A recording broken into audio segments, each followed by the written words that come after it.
Esta semana, para leer en el baño.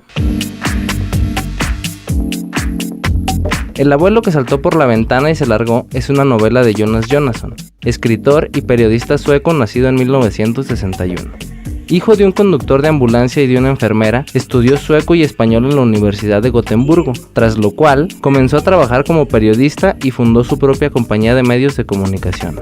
Pero en 2008 decidió venderla y empezar su carrera profesional como escritor. El abuelo que saltó por la ventana y se largó.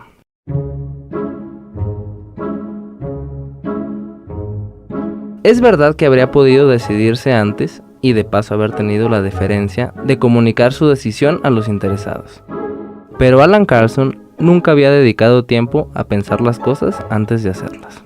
Por tanto, en cuanto la idea se le vino a la cabeza, abrió la ventana de su habitación en el primer piso de la residencia de ancianos de Malkopin, provincia de Södermanland, y bajó por el emparrado hasta la riata del jardín.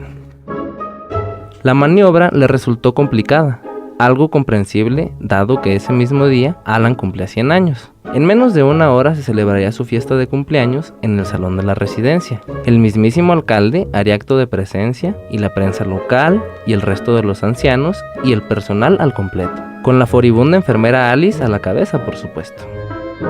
Solo que el homenajeado no tenía la intención de presentarse. Alan Carlson vaciló un momento en el arriate de pensamientos adosado a uno de los muros de la residencia.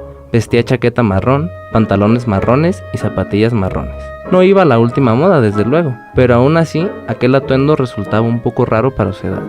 Había huido de su fiesta de cumpleaños y eso también resultaba un poco raro para su edad, sobre todo porque muy pocos lo alcanzan.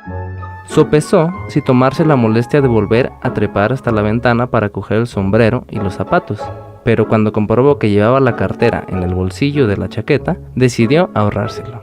Además, la enfermera Alice había demostrado en varias ocasiones poseer un fastidioso sexto sentido. Allá donde él escondiera su aguardiente, ella siempre lo encontraba, y quizá en ese mismo instante anduviese por el pasillo barruntando que allí olía a chamusquina. Mejor largarse cuando aún estaba a tiempo, pensó, y sacó las piernas del arriate con un crujir de rodillas. Que él recordara, en la cartera llevaba unos cuantos billetes de 100 coronas que había conseguido ahorrar, lo cual le resultaría muy útil, ya que sin duda desaparecer no le saldría gratis. Volvió la cabeza y echó un último vistazo a la residencia de ancianos, que hasta hacía muy poco había considerado su última morada en la tierra.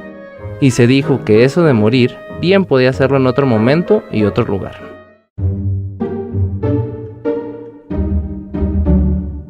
Así pues, el centenario echó a andar con sus ameadillas, así llamadas porque a cierta edad rara vez uno mea más lejos de sus propios zapatos.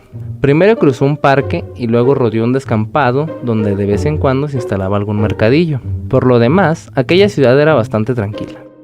Tras recorrer unos cientos de metros se metió por detrás de la orgullosa iglesia medieval y se sentó en un banco al lado de las lápidas, para conceder un breve descanso a sus rodillas. La religiosidad de los lugareños no llegaba al extremo de que Alan hubiese de temer que pudieran echarlo de allí. Según comprobó con sorpresa, bajo la losa situada justo enfrente del banco yacía un tal Henning Algotsson, nacido el mismo año que él. Menuda ironía del destino. La principal diferencia entre ambos residía en que Henning había exhalado su último suspiro 61 años antes. Si Alan hubiese tenido otro talante, tal vez se había preguntado de qué había muerto Henning a la temprana edad de 39 años. Pero él nunca se metía en lo que hacían o dejaban de hacer los demás, no si podía evitarlo, y casi siempre podía. Prefirió pensar que probablemente se habría equivocado de medio a medio, quedándose encerrado en el asilo con la convicción de que, en caso necesario, podría morirse sin más y acabar con todo.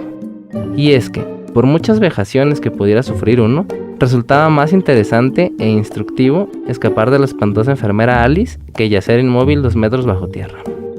En vista de ello y desafiando sus doloridas rodillas, el cumpleañero se puso de pie, se despidió de Henning Algotsson y prosiguió su improvisada fuga.